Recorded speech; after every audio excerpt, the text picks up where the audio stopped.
It's both at 4 o'clock. Linda, are you ready? I am so, sir. Eddie, you ready?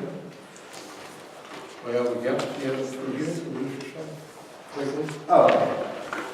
Hi, I'm Michael Weinkoop, new to Point Roberts, eight weeks and 3 days, and retired from the University of Texas. And I have some background in the fire codes, NFPA, and so that's why. Thank you. Thank you, appreciate it. Okay, call to order. Any public comments? No? Next item, approval of the minutes of last month, April 12th. Shannon, have you read them? I have.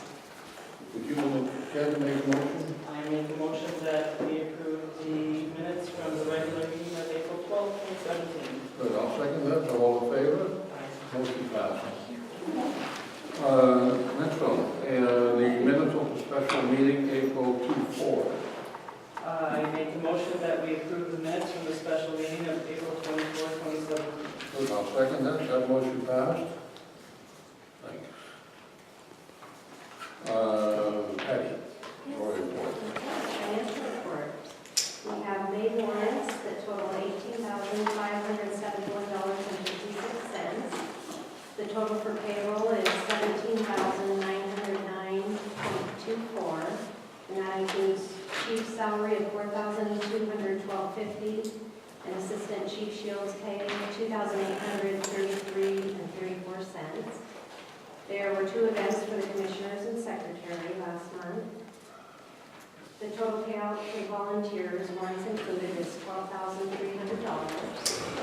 And your April financial statements are in your meeting notes. So if there are no questions, we're looking for a motion to approve the warrants and payroll for May as presented. Thank you. Shannon.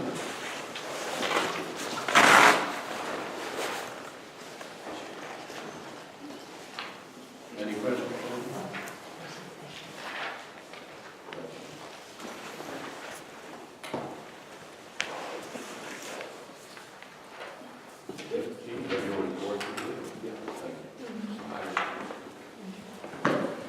So, generally, Stan usually asks the questions. Yeah, by the way, I have to mention Commissioner Reffel is out of town on personal business. And he will be here this week. Thanks, sorry to the interruption. So, we have a couple things that are over $1,000, which is what he likes to bring attention to. So, SNR Law Office for $1,500. That is the legal counsel for the district. We have Curtis and Sons and FPA gloves. Firefighter gloves. Puget Sound Energy at $1,100. That's just the district Power. And Training Division $4,050. The training division, as I've stated in the past, Tavin Jackson's one of the members of this community. He's 19, 20 years old. The training division cost is for him to go to fire school and become certified in Firefighter 1, Firefighter 2 hazmat operations. That is through the Texas Training Academy as well. So he does most of his didactic time, or all of his didactic time, online. And then once he completes that, he'll come out to Texas for 2 weeks and complete his skill sets, and then test out at the IFSAC credentialing level. And when would that be about? We're hoping that he will be able to be certified as a firefighter and functioning in that capacity for this community, hopefully towards the late summer, August issue, or September, October, somewhere in there. It depends upon when they decide to put on their academy as well, because Texas has certain dates that they run the academy, so we have to wait until he can fit in one of those too. Thank you, Chief. Chief, I'm assuming that this firefighter training is under the same contract as all the other ones? Yeah, so there are exclusions.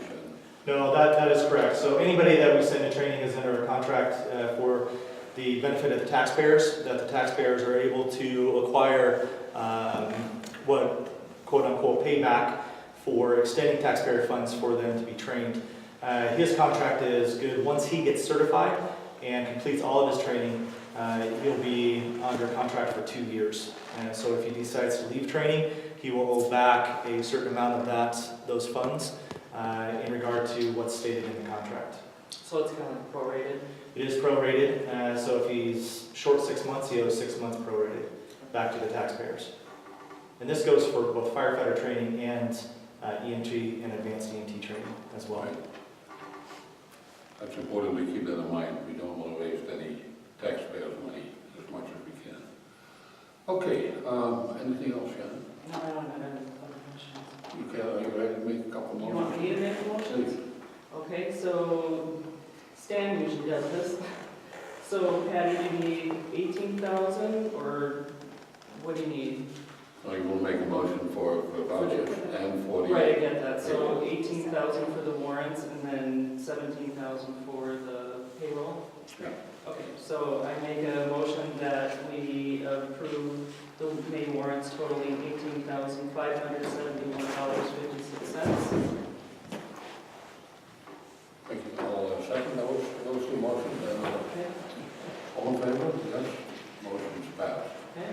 And I make a motion that we approve the payroll of $17,909.24. All right. I'll second it. I'll second that motion, and the motion passed too. Now we have resolution number 3 of this year, void and uncashed warrants. Yes, this is just general housekeeping. We usually pass one of these each year. We're notified from the county if there are any uncashed warrants older than a year old, so this would be to void any warrants prior to July 1 of 2016, and there's just one listed for $13. Who was that to? That was to a previous volunteer, Kyle Whiteman. Gotcha. Do you have a resolution handy made up? Yes. Okay, then we'll have to make a motion to approve that resolution after we see it.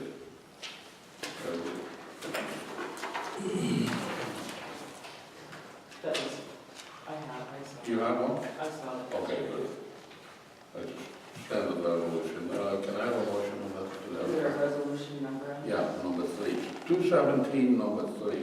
I make a motion that we approve resolution 2017-3, voiding old uncashed warrants In the amount of... in the amount of $13. Okay, that motion is seconded by myself. All in favor, yes, that motion is approved. That motion is passed. Okay. Patty, you have a budget update for us? Yes, budget update. 2017 budget remaining as of April 30th, 2017, we're at 67.83%. And here comes my usual question, is that about the same as last year? Yes, yep, we're trending right on. Just about right, just about, okay, Yeah. good. Appreciate it. That is the end of the financial report. Appreciate it, Patty, and your time coming out here. Chief, your correspondence. I don't have any correspondence to report. Okay, thank you. Chief's report. Chief's report for May 2017 for the month of April 2017. Point of information, I'm going to add number 4 to that, and that is the emergency radio system that you see here laying out on the table. Number 1 would be AFG funding updates. I have acquired information that our Lucas grant, which is the Lucas device, if everybody remembers, that's the automated cardiac compression device. That grant has made funding levels, so we are in the funding range for that. The other grant that has made the funding level or range was the regional grant for over $330,000 for the cardiac monitors, and that was a regional grant amongst District 5, District 7, Linden Fire Department, and District 14 out in Sumas. We brought in the LifePak 15 last month, I do believe, to show you the devices that would be purchased. They're cardiac monitoring, defibrillation, pacing, synchronization, and a whole bunch of other stuff within those to deal with very, very acutely sick and ill patients. So good news, I do not have any information regarding our vehicle apparatus grant for $478,000. I do not know if we have met any funding ranges for that one, but it looks like we are in the funding range for 2 grants. For a point to be made, just because we make the funding range, it doesn't mean that we will be funded. So depending on how we scored and where we fall in that funding list, that if they run out of money at number 10 and we're number 11, we won't get funded for those grants. So making funding is not the same as being funding or awarded the grant. And we don't know like what number we are? We don't. No. Firefighter cancer drive that I brought up over the past couple months as well for firefighter cancer awareness. Just to let you know, over 60% of firefighters now are acquiring some form of cancer due to the carcinogens that we come in contact with as a regular job function. That is to me, that is a horrific percentage that my brothers and sisters are dying of these types of things, but it's the reality we have in the world that we live in with all of the plastics and the different materials that we breathe in, and not only that, but also come in contact with our gear, our skin, and everything else. So I think the newest percentage is around 67-68%. So cancer normally doesn't present itself until about after 20 years with the cancers that we're dealing with at the firefighter level. I'm 23 years in, and it's starting to worry me a little bit with this, because back in the first part of my career, it wasn't very highly thought of to be wearing SCBA all the time. And now I think back of all the times that I did breathe in the smoke from car fires, from structure fires in Overhaul, but it wasn't something that was forced on us or directed by my inline command personnel. So, my hope is that I don't come down with some type of cancer that is contributable to the carcinogens that have come in contact with myself in the past. And I'll do everything I can to help prevent that on any new firefighters that we have coming on through this organization, and or anybody that I work with on the career side as well. So that's my update. The Chiefs Association in Whatcom County, they have approved it. It looks like each organization will be in charge of getting their own picture. The wording will still be the same on the posters, but their emblem will go on the posters as well. And I think this is a great movement towards making firefighters more aware of what we can do ourselves in helping prevent those cancers, but also what administrations can do to help us prevent those cancers as well. Burn permits, we have taken over the residential burn permitting from Nielsen's hardware. That went into effect on May 1st. We've had people coming by. During this commissioners meeting, we will have to get a resolution drawn up for the June meeting to change the resolution we currently have on the books regarding some of the permits that we have, to change who is providing those permits. I would like to obtain your permission to extend this permit as a residential. So right now it's 3 days for $3. That's somewhat inconvenient for a lot of people here on Point Roberts. I would like to, and I've contacted the fire marshal's office, we can pretty much do or extend it to however we want to do that. If we wanted to, we can make it a yearly. Right now, to start off, I'd like to at least suggest and then get input on extending the residential permitting to 10 days for $5, and see what you think about that. So I want to make it more convenient for those who need to burn those things. 3 days is not really enough time to do that, and then having to come back here, or in the past having to go to Nielsen's in regards to get another permit and or continue the process. I'd like to give our community, our citizens, our visitors who own property here more time. So I'd like to have your thoughts on that. And 10 days, I mean, if you want to make it 20 days, 30 days, 40 days, 50 days, 3 months, 6 months, we can really do anything we want to with that. Do you want us to do that now or at a later time? Well, I'd like to get your permission to, starting June 1st, to start at least a longer day process. And then come the June meeting, with what we would decide to today, have that in the resolution with the change to make it a permanent change. But I would like your permission to start it June 1st to extend it to some degree. Okay, do you have to print new permit books? No, the permits don't say 3 days. So that is something that's internally set. So we don't, that's You not. can change that, because that's an expense too that we Yeah. will have. So we don't have to reprint. We're going to use up the permits that we have now. The permits we have now do not have a tear-off receipt at the bottom, so we've come up with a different way of receipting so we can track those for auditor purposes. So that does not have to be changed.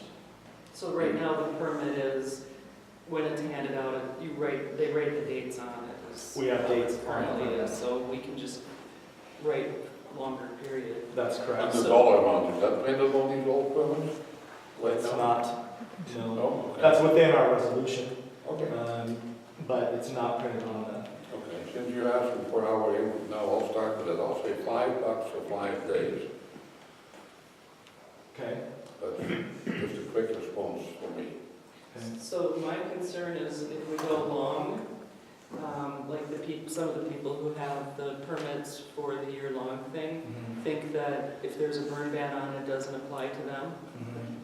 And so I don't know how that education process can happen, but I think that if we keep it 5 days, or, I don't feel comfortable going a whole month.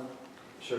And we can say, when they come and it's starting to get dry out, we can say, you have to watch to make sure that the burn ban doesn't start during your period. Right. I think I need to make it clear to the public, because I think there is misinformation out there that's been spread. We do not set the burn ban.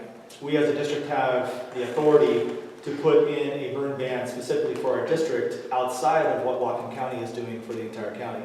But the county fire marshal is the one who sets the burn ban information and what burns are allowable at certain times during the year. Whether it's a full ban, meaning that we don't have recreational, residential, and/or land clearing permits allowed. There's times that we may only have recreational allowed and we don't have residential and land clearing. It depends on the fuel moisture, and a lot of people think, well, it's green, it's not going to burn. Well, that's untrue to every bit of what I just said, because being green doesn't show you what type of fuel moisture is within that particular grass or tree or plant or whatever you're speaking of. And that is set by the county. So some people get upset because we're on a burn ban. Well, we have to at least follow what the county is putting in place. Okay? And we can supersede that and make it more stringent if we have what we believe to be even drier conditions here in Point Roberts. Have you ever done that? No, not in my time. I've always followed what the fire marshals put in place. So I think regardless, we always have people that are burning outside the burn ban restrictions. And then we usually get calls on those individuals. We go and we educate. If they're completely illegal in what they're trying to burn, then we get correction notices. But I think we'll have that problem whether it's 3 days, 5 days, 10 days. The reason why I picked 10 days is it actually gives a reprieve to those in our community of, it's not much, but it's $1. Because if they did 9 days, it would be, if it would be 9 days, it'd be $9. So, having 10 days for $5 actually gives a little bit of reprieve with the math. So I'm open for more conversation. I like fewer days than 10. I think 10 days is too long. I think the vast majority of the people that like to burn in their backyard have it all burned off within 1 or 2 days. Can we keep it at $3 for 5 days? Well, Well, how about can we do different, can we say $3 for 3 days or $5 That's what it for is now. I know, I'm it's saying. now 3 for 3, or is it 3 for 3? It is, $3 for Yeah. 3 But days. what I'm getting at is, can we have multiple layers? So you can say $3 for 3 days, or $5 for 5 or 7 days or something. Shannon, that kind of defies the purpose why we are issuing permits here now instead of at the dealership. Remember, my idea was to issue them here so we have control over the situation. And if you have different types of permit and different lengths of time, Right.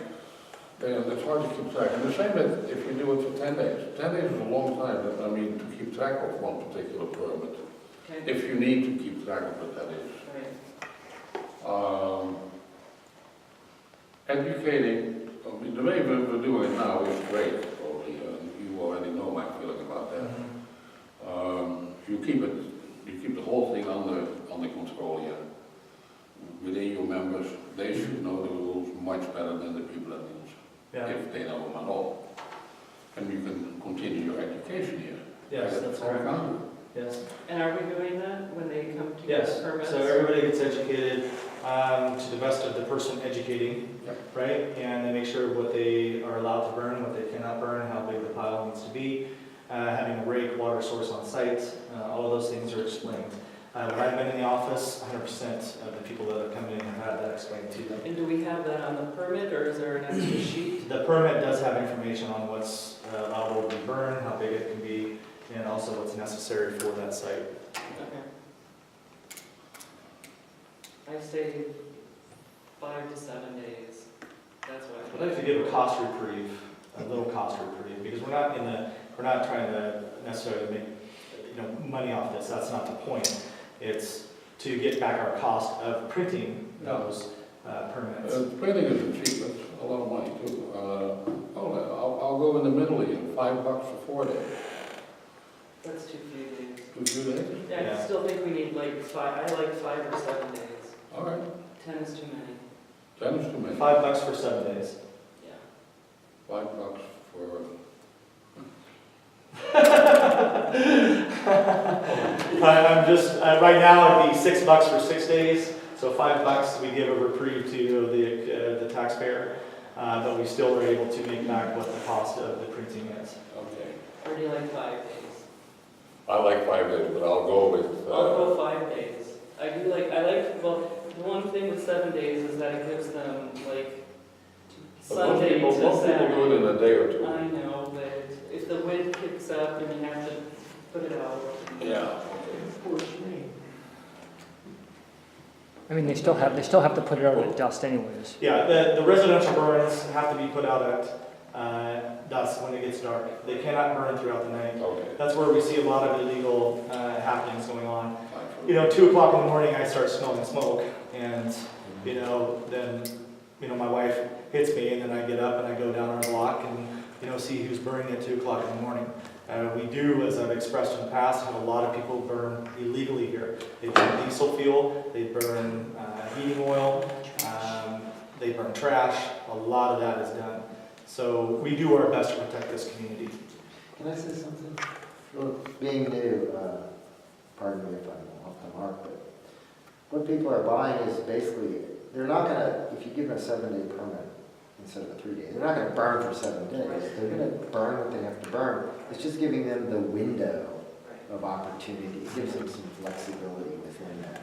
Yeah. So as far as what you see out here shouldn't change at all. We shouldn't even be able to notice it unless you know what it says on the permit. If it says 3 days or if it says 7 days. Seems like that's the case.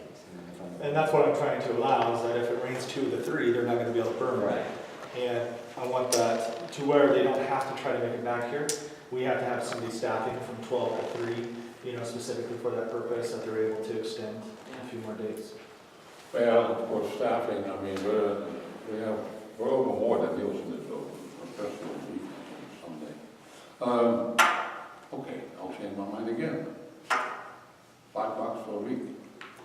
5 for 7 days. I like that. That gives them some reprieve for cost, but it allows them more flexibility. All right. So if I have your permission to start that June 1st, I'll make sure that the resolution matches that We'll do that. and has any other corrections or updates that need to be placed in that resolution for our permitting process. Okay, do we have to send Nielsen a refund on, I've talked to Nielsen's, and they know that at this point they're not asking for that. They believe that it is status quo at this point. I haven't been able to talk to Chris yet, but the answer to that is no at this point. Okay. So you split on a good feeling? I like, $5 for 7 days. It's not $1 a day. It's a little bit of a savings, plus it gives larger expanding window. All right, Yes. you like that too? I do. Good. Okay, Chief, continue. So my number 4, which I'm adding at this point, is our emergency radio setup. So this has been going on for a good year and a half that I've been working on establishing a ham capability and also a fire capability outside of our base station and our apparatus for a complete natural disaster here, that if the Cascadia Rising hits, that we're prepared if this building goes down, that I have all of our vehicles are damaged inside this building. Whatever happens and it destroys our radio capability, that I have within this district a ham capability as well. And this device over here is that project almost complete. This side of the radio is our fire radio, and that'll have the same channels that we currently have in all of our portables and mobile radios. This is the ham radio over here. It's UHF and VHF capable. It'll be programmed to handle that. Speakers down here. On the back side of this, we have coax cables, which will go, this is about 30 feet of an antenna. I can't put it all the way up because it would go through the ceiling. But this is the antenna that will be connected into with coax cables into here for each radio. Our power sources, which are pretty unique, we can plug into a wall if we have electrical capability, but I can also plug into just a regular battery. So we can pop a hood and I can plug into that car's battery and operate this radio system if we've lost all power capability within the community. So at this point, the project is 90% done. I have to return it back down so the radios can be programmed and the coax cables and everything put in to that, but it's going to be a valuable resource for this community. In the exercises that we do with our CERT team and with our prep group here, the next exercise we do, they'll be operating off this device, communicating with the ham operators that are out in the community, and also communicating with our portable radios out in the community with the firefighters during those exercises. So the last exercise that we had went really well. Everybody felt pretty good about it. I believe, Pat, you felt good about that. Virginia felt good about that. We all got out in the community and did our infrastructure driving around to make sure what was up and what was standing and what was demolished. So I want to let you guys know that's going to be in place hopefully by the first part or June 1st, and that will be a valuable resource for us if anything happens to take out our main communications. What's the life expectancy of that kind of equipment? 10 years, 15 years. I mean, it'll go for a long, long time. So, And you can replace the radios if necessary? yeah, if for some reason we go to a different band or to a different type of radio that these don't currently, these are both 50-watt radios, both the ham and the fire radio that are in this device here. But yeah, they can be exchanged out if necessary in the future. Chief, may I ask how much that costs? It'll be between $3,000 and $5,000 will be the final on it, with all the devices, the radios included, and then the time that's been put in on it. And out of what line item will that come out? So it'll be coming out of capital reserves. Yeah. And are you going to get a ham radio license? That is my plan. I hope to at least do the initial course, Yeah. but I don't see myself functioning this device from the command center. And I think my job duties will be needed other places if we have the big events here. I will have a ham operator, sitting at a desk with this device, and probably a firefighter as well, running the fire radio. They can be trained to do both, but it'll most likely be a different ham operator, even if I do get certified in that. Okay. So everybody is welcome to come up after the meeting, take a look at the radio system, and I know there's some ham operators in here today that would like to take a look at it. Okay. Apparatus, engine 58, nothing to report. The only thing that I have to report is engine 5802. So we've been dealing with the tank repair, and that's a 2,000-gallon tank. That's going to be up to about $25,000 to get that replaced. We had a steel tank. That steel tank got taken out, and as we can determine, it's already been repaired. multiple times. 3 times is what we can define at this point. And they reiterated that they do not want to try to, again, repair the steel tank because it's going to crack and continue to deteriorate. So the person who was building or is building our poly tank is actually going out of business. So we ran into, they did not see this. This was not something they knew about. Again, we checked south at the cost of having the tank compared to getting that and using the U.S. funds, the benefit of the U.S. funds in Canada. Both came out the same. So the reason why we went with ProFire, where we get all of our apparatus maintained, is because they're an emergency vehicle tech NFPA organization or business, I should say. So they have the special techs that do fire vehicles, emergency vehicles, where other places do not have the EBTs. So we go over there, plus I don't have to find a volunteer to try to drive all the way down to Marysville, to Everett, wherever another shop would be that would be able to do this type of work. ProFire comes to the top of the hill, we take our vehicles over the hill, they drive them to Abbotsford, they do the maintenance, and then they drive them back. So logistically, it's a huge savings for me in providing emergency response, because otherwise I'd have to take a trained person off point to be able to do those, well, 2 people, to be able to do those types of driving back and forth. So that's a benefit. So we're having it done at ProFire, and the individual who's going out of business has agreed to build our tank. Okay, and there'll be a 2-year, as far as I understand at this point, a 2-year, what do you call it? Insurance warranty on that. And ProFire will honor that warranty as well if he does not, for some reason, within that 2 years. The projected lifespan of that is beyond the truck itself. So we're looking at a 15 to 20-year lifespan of that poly tank, maybe even more. Again, it's 2,000 gallons, and that's where the cost comes into effect. Much more expensive than just a 750 or 500-gallon tank in the engines that in the other engine that we had. So that's where we're at on engine repair. Have you gotten word on when they project that being done? In next month. So we're going to be down a truck for up to another month at this point. We were hoping to have it back already due to the conflicts that they've had with the builder of these tanks. It has extended that time out to where we're not going to have that second truck available. So I've put North Whatcom Fire on notice, and I've also put District 7 on notice for mutual aid purposes. And if we drop a structure and Delta's not available, because Delta's our primary mutual aid in BC, if they're not available to send any trucks, then we're getting mutual aid from North Whatcom and District 7, and they've agreed to that response at this point. So that's where we're at on vehicles. So end of next month, so hopefully before the 1st of July? Hopefully that we have it ready to go for the July 4th festivities. That would be our hope. June 30th is the guaranteed it'll be here. It was a 4-week lead time when I went and talked to the service buy, and I said, you can guarantee me by the end of June. She says, yeah, no problem. I sent John over to Abbotsford. He actually went over to Abbotsford, looked at the tank outside of engine 5802, took pictures of where the repairs have been done in the past, those types of things, and then the decision was to stay with a poly tank versus an aluminum tank at that point.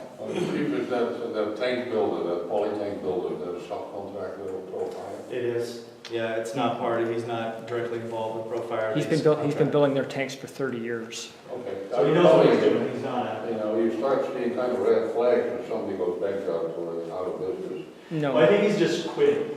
I think he's quitting, done okay. after 30 years. And he hasn't passed his business on to someone else. He has no sons then. Yeah. But he didn't know we were in the pipeline, or what? I don't believe that communication was done very effectively. Between ProFire and this guy? That's correct. Okay. And they took our tank out because they couldn't order the tank before they had our tank out. The reason why is they can't get exact measurements on the steel tank until it's outside of the engine, until it's taken off. Okay. And if they tried to measure it, they would have come up wrong. And with all the little angles and stuff that are built into that tank, they couldn't do that. So they had to take the tank out of engine 5802 first, measure it, get it all lined up, get all the holes that need to be drilled into the poly tank for our piping and everything else before they could send it off. When they did that and they were ready to to speak with this person that's building the tanks, that's when they found out that his plan is to retire. Okay, oh, well, that's better work than bankrupt. So member roster, 41 members, 19 Canadian, 13 Fort Roberts, 9 county. I have 5 paramedics rotating through the organization, 16 EMTs, 10 advanced EMTs. I am sending 2 EMTs and 2 advanced EMTs, so EMTs that are bridging over to advanced EMT. So I got 4 EMS providers that are going to upgrade their skill sets. And they're going to be starting EMT training out of Idaho, which is a school we've been using for years.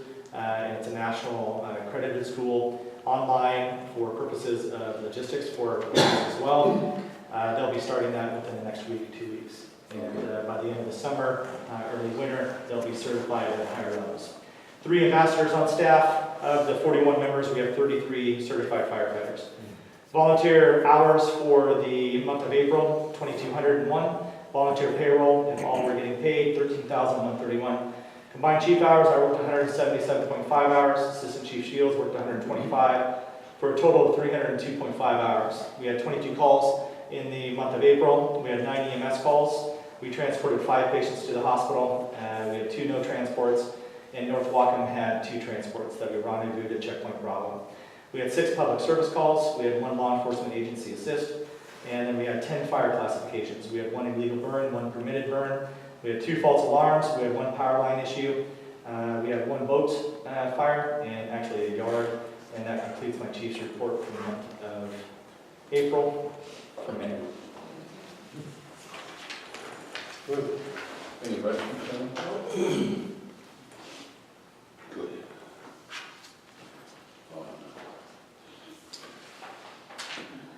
Unfinished business, fire permits. You copied that? Yep, already covered it, sir. Okay.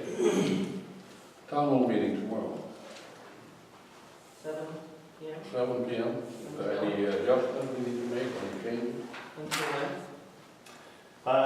I would say 7 to 9, 7 to 8:30. Yeah. That is up to you to set that. Okay, let's make it 7 to 8:30. 7 to 8:30. Will there be cookies? Well, Bring them. Are you baking? Oh, Thanks for why volunteering. big cookies? You shouldn't have asked them. What would you like provided, and I'll provide that. So I'll go out during the day or late afternoon. So cookies, and what else do you think people would appreciate? Coffee. So cookies, coffee. Coffee at 7 p.m.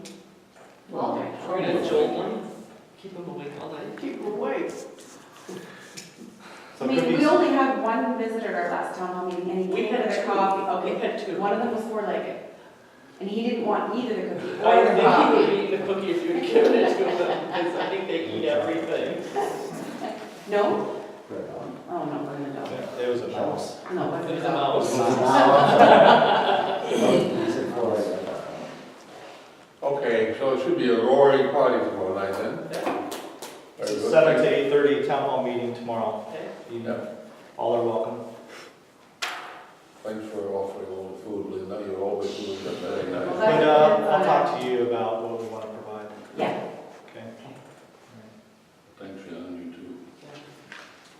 Yeah. Next one, firefighters without borders. Hi. Good to see you. Why don't you come up and introduce yourself? Hi, sir. Pass out your information as well. We did have lots more here for also if anybody else wants to have a look at it. Afternoon, thanks for having me here today. My name is Bob Dibert. I'm the president of Firefighters Without Borders Canada. We're a registered nonprofit charity based in Vancouver. I retired last April from Vancouver Fire Rescue after 26 years. I've been involved with Firefighters Without Borders since 2010. I've been the president since 2012. We began around 2003 sending decommissioned gear from Vancouver down to El Salvador. There's about 400 firefighters, 18 stations in El Salvador, and basically everybody in that country wears decommissioned gear from Vancouver. They have 7 of our old engines down there, a ladder truck from Burnaby. We've, since that time, We've branched out, we've now shipped over 800 tons of equipment, and I think last count was 62 trucks to 17 different countries. We also go overseas and deliver training to the countries we donate everything to. So we've been on 19 international deployments. I've been 12 times to Peru, Philippines, Uruguay, El Salvador, Panama. Seeing the need in these countries compared to what we have in North America is incredible. You know, going to cities like Manila and Lima, over 10 million people, and seeing some of the equipment they have that is, or lack of equipment, is incredible. And imagine the amount of fire and emergencies they have in these countries. Not just fire so much, natural disasters, earthquakes, landslides, typhoons, all these things. So the nice thing, including the training component, is it's great to give them a needed engine or some equipment. It's making sure they know how to use it and maintain it. So, as I said, we've been down in Lima in Peru. One station there has a ladder truck for Smithers, rescue truck from Port Moody. We showed them how to maintain it, how to operate it. Even some of these trucks now are approaching 40 years old. I think, as we know, fire service, we take pretty good care of our equipment because it's got to be available. So despite the age of some of the equipment and the gear, it still has a use. Now, things like turnout gear, helmets, self-contained breathing apparatus, hose. Canada and the US are pretty much the same. NFPA standard, National Fire Protection Association, pretty much the same thing. Majority of our equipment's got about a 10-year lifespan. I'll just speak from experience in Vancouver. Whether the gear is in pristine condition or whatever, 10 years it has to get cold. It's done. It gets retired. And luckily it comes to us now. Before, it would sit in the corner, pile up, and eventually somebody would take it to the dump, which is an incredible waste. You got to pay money to take it to the dump. Dispose of it was still perfectly normal. Medical supplies, equipment, things like saline solution, it has an expiry date on it. Saline never expires. But in North America, we can't use it. To give it to these countries, to pass it on to them, is huge. As we say, helping hand or a hand up to them as opposed to just charity handout. Different countries have different standards. There's the bureaucracy to deal with, the language barrier sometimes, and unfortunately there is, well, I don't want to use the word corruption, but sometimes dealing with some of these organizations, some countries can be a challenge. We've had other very good relationship. I'll use Mexico for an example. We're just going to start loading another 40-foot container to send down to the Lake Chapala area. The group we operate with there are a bunch of expat Canadian Americans living there. The American Legion, Rotary, Lions Club. They get everything done. They take care of all the permitting and all the customs and the duties and the stuff, which can, as we found, you can literally have the stuff at the border, everything approved, and somebody comes forward and says, oh, wrong paperwork, wrong this, wrong that, and they tie everything up. Having gone to these countries, the firefighters, or bomberos in Spanish, incredibly grateful to get the equipment that we send them. Not just firefighters, we work obviously with EMTs, paramedics, and a lot of disaster assistance, civil defense groups too. And we've been taking, the majority of our intake of equipment is firefighting, medical, rescue, hazmat, high angle, all the things fire service does, paramedic service, cots, medical equipment, etc. We've also worked with Rotary clubs. A lot of you are familiar with Rotary, the great work they do all over the world. And we work with Rotary clubs in BC. We have a group called Rotary World Help. We just finished sending 2 containers to the Philippines, one to Valparaiso in Chile. And that was a combination of, like with Chile, with a Winnipeg firefighter approaching us, to getting all the equipment, getting it down there, Rotary, getting the broker, getting all the customs clearances, working with Rotary clubs in the country. Same thing we did in the Philippines. The container doesn't get tied up on the dock and subject to fees and customs duties, and people decide to take their cut out of things. It gets right to where it's needed, and that's the best part to know. Having been overseas, seeing the trucks we donated actually working at fires is a great feeling to see a retired truck from Canada down working in Lima fighting a major fire. Our training, I know when we were in El Salvador training our second year there, we had some firefighters from neighboring countries there. 2 weeks after we returned, one of the firefighters from Guatemala gave us a great story how they rescued an electrocution victim at a construction site. We were able to save him between the skills we had taught them and bring them down safely and do CPR, etc. So it's nice to see the value of the training. But my main mission today, I guess, here, aside from telling you a little bit about our organization, I approached Chief Carlton a couple months back, because as I say, we've been getting, I think in BC there's about 450 fire departments. We've got well over 250 have donated gear to us, Alberta, all across Canada actually, and also California. We have a few members that are in California. One of the firefighters there is originally from El Salvador, and we met him in El Salvador, and long story short, he's now a firefighter in San Rafael, just outside of San Francisco.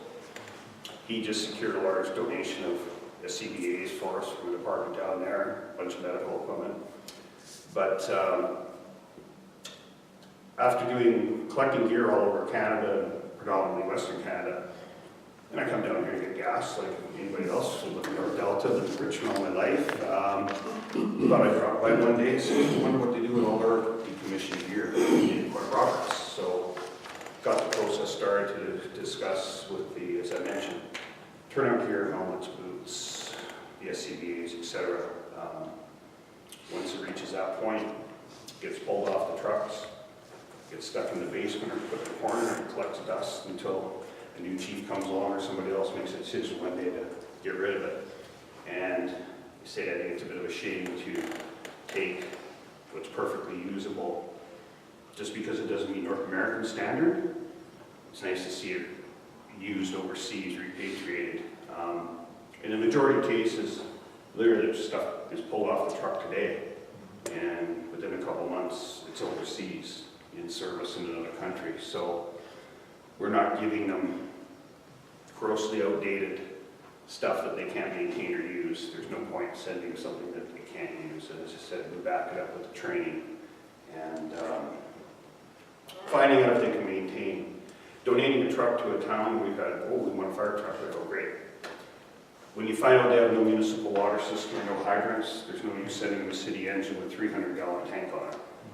They'll run out of water in a minute or two. It's nice to have a 1,000 or 2,000-gallon tank.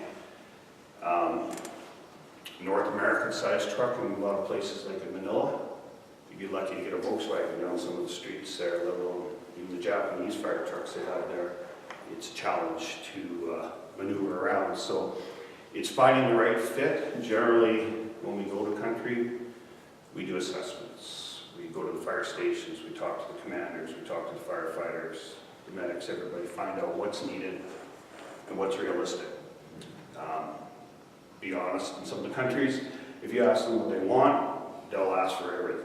And that's fine, I understand that, but you have to match the needs to the realities of what they can and can't use. And with so many requisitions from so many places, we put our notice up on our Facebook page a couple weeks ago. The container we sent to Chile and the Philippines, and I've had 20 plus requests now from Brazil, Argentina, other parts of Chile, the Philippines. It's incredible. So we get our word out there. We continue to do the work we do. So that's about basically what I have to say about our organization, and it's just for a formal request to have any surplus retired equipment that's, say, obsolete by Washington State, U.S. standard, etc., to be donated to Firefighters Supporters Canada. If that is in play, that would be great. We would take it back to Vancouver, ship it out of the country, and I can provide as we do a standard liability release to the chief or to the board.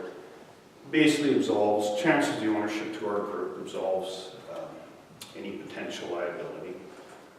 The reality is when it goes overseas, unless it has the actual name of the department on the jacket equipment. Even then, they don't know where the equipment comes from. It's never been an issue. We've never had a problem with somebody trying to lawyer up or want to sue us because something failed. We inspect the equipment, like I say, we don't donate things that are not going to function or operate properly. So that's my spiel basically. So as I say, just a formal request to any surplus to retired equipment. So if anybody has any questions, feel free to ask. I'd be happy to answer. Hi, Jane, again, for the record, please. It's Bob Dubert, D-U-B-B-E-R-T. Thank you. How do you ship these things? Sorry? How do you pay to ship these things? That's always been the interesting thing.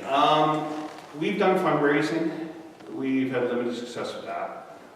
Generally now, with the Rotary clubs, they will help us out. Like, we've done a few times where Rotary's been sending something to a country, and they'll ask us, we say, okay, give us 5 feet or 10 feet of container, we'll fill it full of turnout gear. And it goes over hospital beds and dental equipment and things like that. They've also worked, when we sent to Cebu in the south of the Philippines, they work between the Langley Rotary Club. They donated $5,000 to buy Langley's platform truck that was going on trade-in. In 1988, it was in fantastic condition. We shipped that, a truck from White Rock and 2 from Alberta. They covered through the Rotary clubs in the Philippines, businessmen, other people. That, between the container and the 4 trucks, with the shipping probably, buying the container probably was close to $40,000, $50,000. That was all covered by the Rotary and other groups, and got the stuff delivered there. I had the pleasure, I've been to Cebu twice and seeing them in the fire station. Very proud to have the White Rock truck and the Langley truck. They have those 2, a truck from Singapore, 3 from Japan, and 2 tankers from China, and they've all been donated. So everything they have in their station has been donated from other countries. And they are a volunteer group that's supported by some very wealthy Chinese business people. They have a hospital they fund right on the site too, which Rotary donated several hospital beds, EKG machines, you name it. Most of the equipment in that hospital, it's a 12-story hospital, it's pretty well come from North America too. So it continues to be a bit of a challenge to raise money and get shipping in place, but generally, one thing I'm proud of being in the fire service, and this with I mentioned service clubs and that, you find these problems, you just meet them head on, and figure like we got to figure a way out to get this done. We just know it's not an option. You figure it out and get it done. And as an aside, like we have a couple trucks stored in Langley right now, and one of them came down from north of Prince George. It was from Fort Louis, and some, well, let's just say individuals decided to cut through the fence and steal the batteries out of the truck and actually took the back duals and the tires off the truck. So it's sitting there in concrete blocks. I have 2 tire companies that are coming out tomorrow that have offered to put new rims and new tires in the truck. Somebody else needed the batteries. The truck shop's offered to get the truck ready. It's going to go down to Mexico. So that's one thing of having the network in the fire service and in the community clubs. We find you put it out there. We're pretty proud of being in the fire service. You like to do things on your own, but there are times you do have to reach out and say, look, we got an issue, we got a problem, we need some help. And people step up and help us out. So it's a good win-win for everybody. When we've had trucks donated and some of the equipment, we've done some media events in certain cities and groups, and that's always nice to see, because to be honest, we've had a taxpayer ask the chief and the mayor, how come you're giving that away? And when it's explained, well, we can't sell it in Canada or the US. We can't legally sell it to somebody. It's not serviceable anymore. It doesn't meet standards. What do we give it to a small community? That's fine, but there's issues there. So to do a media event, and when it's explained, it's actually brings back a lot of good feedback. People in the community see that and go, hey, that's nice to see. And whether it's a fire truck, a school bus, an ambulance, it's nice to see it be repurposed and go somewhere else where it's going to be used. So, yeah. Anyways, Bob, thank you very much. thank you very much, and appreciate you having me here today. Thank you so much. Thank you.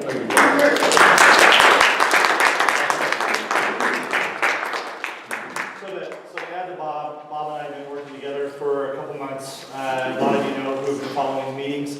We have a number of sets of bunker gear that have been decommissioned. We also have the SCBA that has been decommissioned because we were able to successfully get a $162,000 grant to replace our SCBA's this year, or last year we were funded that grant. So we do have SCBA's, we have gears, we have helmets that I would like to give to organizations and communities that have even less than we have. And that do not have to worry about standards being met and the liability if you decide to use past those standard dates in the United States, but that will be fully workable for them and benefit their communities, and without them they wouldn't have anything. So that's what I would like to have permission to do, to work with Bob, to give him some of this equipment, to reserve some of it for us too, for practice purposes, but also to benefit his organization and firefighters around the world. So do we need to pass a resolution for that, or? I just need your permission to do that because the equipment's already been surplus. After we surplus, it's gone. But yeah, we have our blessing, I'm sure, Sure. right? And Yes. leave it up to you to keep the stuff that we need here and then stay in touch with Bob. Yeah, and I'm sure Bob will let me know where things are going so I can report back to this commission on the parts of the world that we're benefiting from our little piece of heaven here in Point Roberts. I was just going to say, as I mentioned, we're waiting to hear today, 40-foot containers been purchased. We're going to start loading, and we're going to easily fill that with the amount of stuff we have right now. And the stuff we get from Point Roberts, we're right in that. It's going to go down to the Chapala area in Mexico. As I said, we've sent one container down there. 3 trucks are going. That's the expat community. There's, I think, 124 municipalities and fire stations that the Elephant plans to outfit. So we've got a good start on helping that area out. And then part of that container will also be going to Whatcom, Estapa, and Pataklin. About 150 sets of gear to help them out as well. Okay. So I'd like to let you know also that I was actually approached by the Sea Shepherd. Really? So do you guys know who the Sea Shepherd is? The boat that is on TV that helps stop illegal whaling and stuff like that. They call themselves the Sea Shepherd Society. And they have a number of ships out in the ocean who go against the Japanese whalers that are poaching whales in international waters or in illegal waters. So I was also approached by them because they were wanting some of our SCBA possibly. But some people may like what the Sea Shepherd is doing. Some people may see that as a politically active, an activist group that doesn't go along with some of their mind thinking. That there's other ways other than to ram Japanese whalers. There's other maybe more diplomatic ways. So that's another option that we do have. But again, I come from the fire service side, and I prefer to benefit other firefighters around the world with our gear. That makes sense. I agree. Yeah, okay, thank you, Chief. Okay, next item is executive session. I'd like to table that until next month.